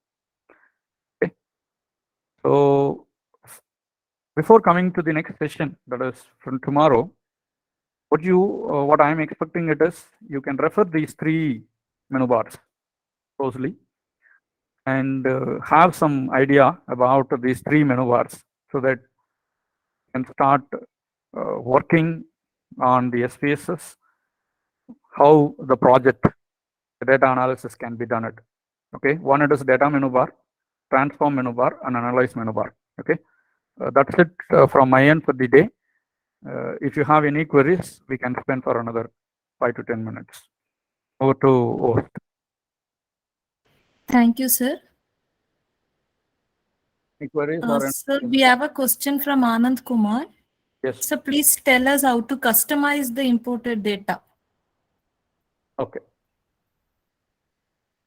Now, just now I closed it. Let me show you. Let me open the data set which I have used it. Many methods is there, but go with this open and click on the data import. It has been imported. Now you can see that there is a gap here actually when it comes to the variable view, V1, V2, V3, V4, V5 and all is there. Problem here it is that particular Excel, okay, is been given some gaps actually. Okay, V2 is a state actually. Okay, and this is about unemployment. This is about cost of living. This is about population. To understand about this in a more better manner, let me open an Excel spreadsheet so that you will be able to understand. Just a minute. It's available in my desktop. So we have opened this data set. Before exporting a data, sorry, importing the data, it is always better to have a one glance about the Excel spreadsheet so that you will understand how the data set was kept. Okay. Sometimes we may not be able to reframe it, or we may not be able to understand how the data was given to us. Okay, just to hold a second, it is going on.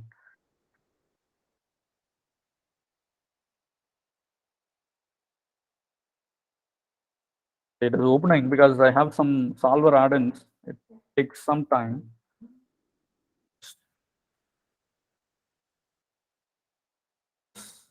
Opened. Hold a second.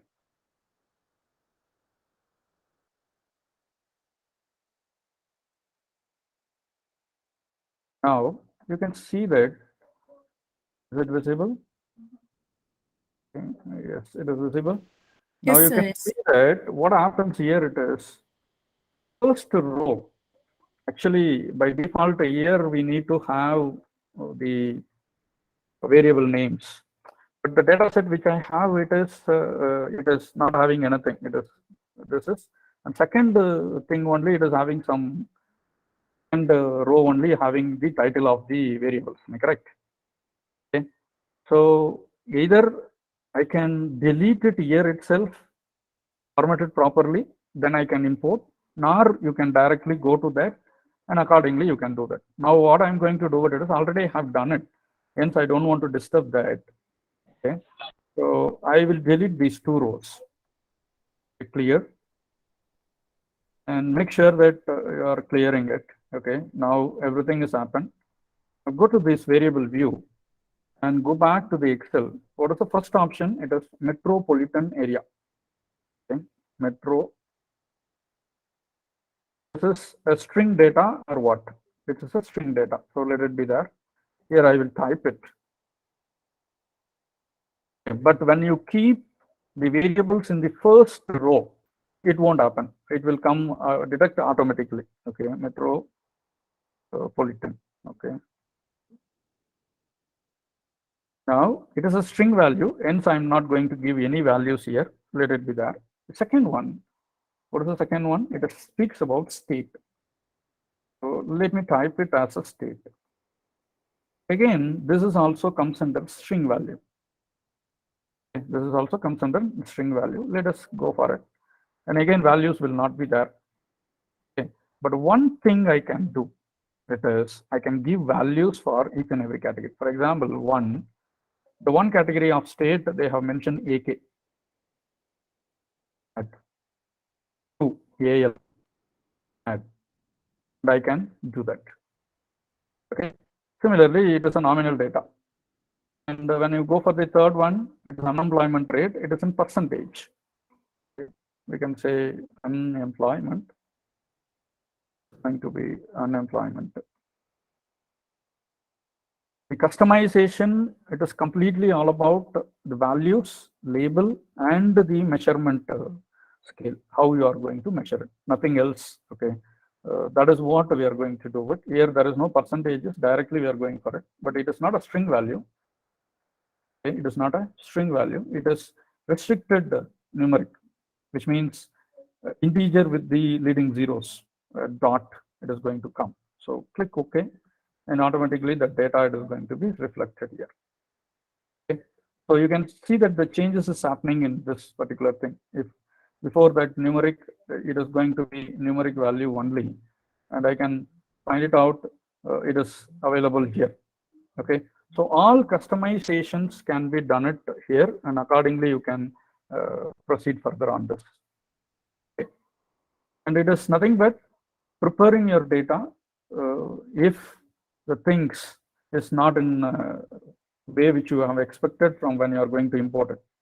Since it is an Excel file, we can easily, but when I'm going to utilize .csv file, comma delimited file, .txt file, by the time I need to work completely to customize the data, not formatting, customize the data so that my analysis will not affect because of the data which has been exported. Is it clear? Yes, sir, that was clear. We have Okay. another question from Anand Kumar, sir. What is Yes. string value? String is text actually. Okay. For example, Akshay, it is character. Okay. In data world, we used to say that it is not a text actually, a character.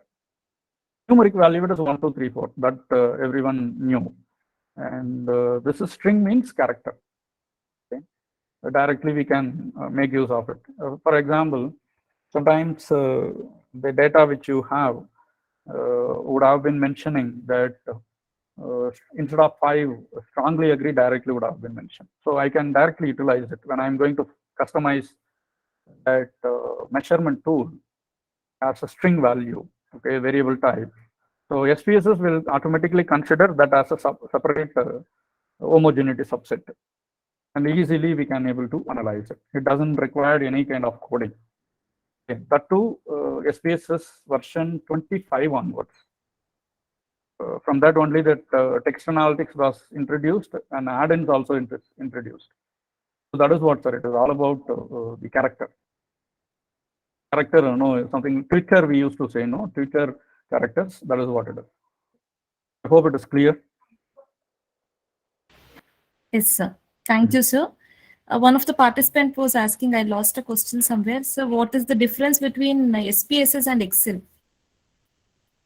I would say, ma'am, that mother of all analytical software are from Excel.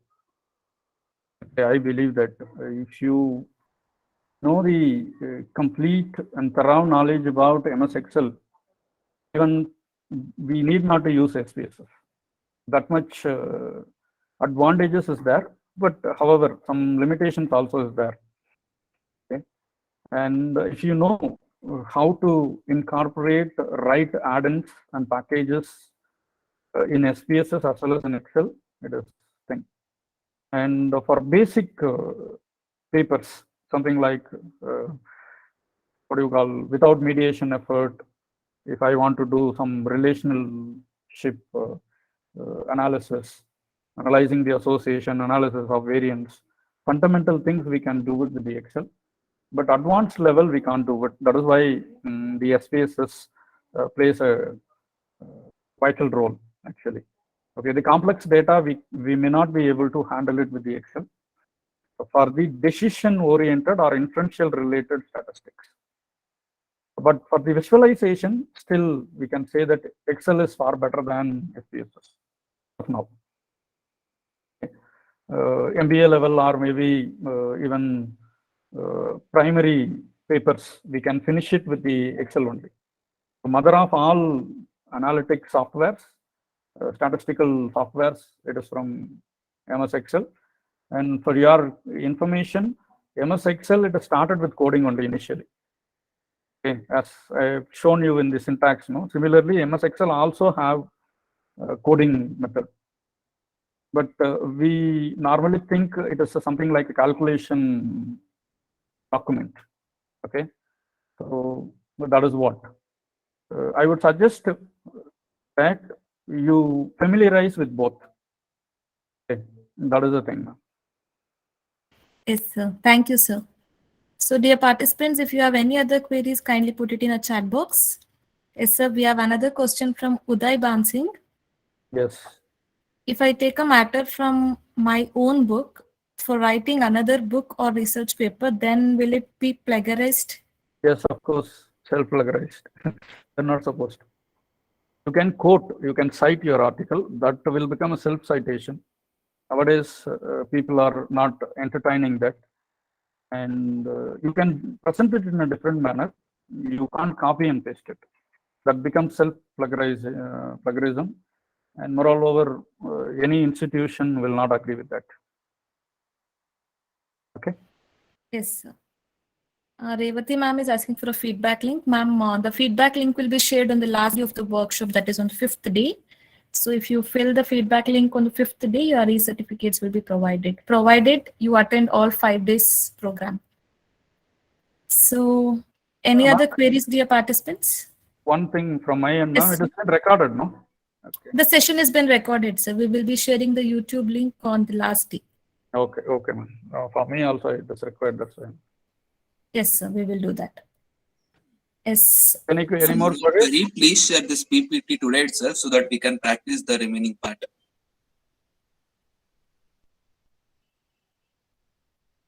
Hello. Yes, Hello, sir. is it audible? Yes, sir. Yeah. Raghu sir, we heard it. Gokul sir, kindly No, share the. I will do it. One request to all of you: do not share it with anything because it is an copyrighted content.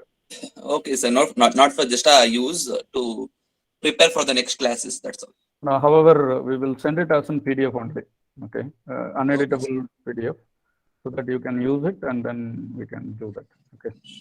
Okay, sir. Thank you. Bhavya ma'am, I will send you that uneditable PDF format. Okay, sir. Thank you, sir. So I think we don't have any more queries from the participants.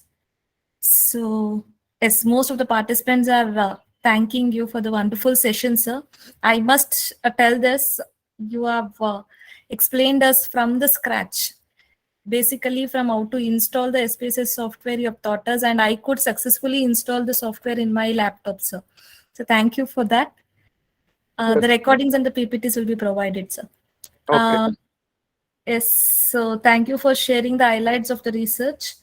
And it was a wonderful presentation, sir. I'm sure all the participants would have got an overview of a research and about the basics of SPSS.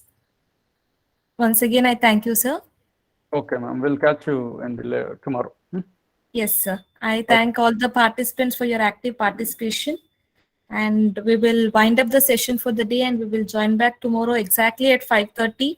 And we will learn more about the software, statistical package. And one thing, all of you should install the SPSS in your machines and keep it ready. And maybe by tomorrow, around 3 to 4 o'clock, I will share some data sets for the practice. With the Sure, host will share the things to you. Okay. Yes, sir. I will forward the same to the participants and participants can get ready with your software so that you can get a practical exposure also. Okay, thank you. Yes, sir. Thank you so much, sir. Yes, sir. Thank you so much. And we will join back tomorrow, sir, at the same time. Thank you. Thank you, dear participants. Thank you, one and all.